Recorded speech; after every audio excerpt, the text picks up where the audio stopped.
परत एकही जन आक्रोश मोर्चा, हिंदू जन आक्रोश मोर्चा घेण्याची वेळ येणार नाही.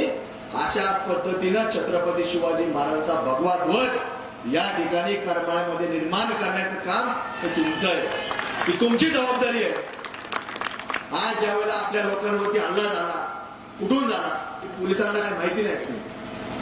मंदिराच्या मधून प्रार्थना करून जात असताना आपल्या महिला यांच्यावरती हल्ला तो मस्जिदीतून लोकांनी केला. कशा करता केला? फक्त मस्जिद वाढवायची, ते मंदिर बंद झालं पाहिजे, इथे येणारे लोक बंद झाले पाहिजे, हा त्यांचा विचार असतो. ते पहिल्या दिवशी ट्रायल घेत असतात आणि जर याच्यावर कुणी काय प्रतिक्रिया दिली नाही तर हळूहळू तो प्रयत्न ते पुढे घेऊन जात असतात. म्हणून आपल्या सर्वांनी आता जागृत झालं पाहिजे. आता दीपावलीच्या निमित्तानं देखील आता बाजारपेठ आहे. मी तुम्हाला सर्वांना विनंती करत, जो जो दीपावलीच्या निमित्तानं काही खरेदी करत एक लक्षात घ्या, ती खरेदी करत असताना आपला पैसा, आपली खरेदी आणि आपल्यातला जो नफा भेटल तो फक्त आणि फक्त हिंदू माणसालाच झाला पाहिजे.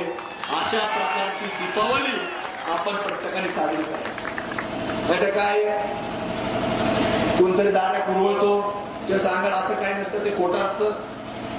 पण आपल्याच खरेदीतनं आपल्याच माणसाची दीपावली चांगली साजरी झाली पाहिजे याची विचार आपण प्रत्येकाने समाजामध्ये करणं गरजेचं आहे.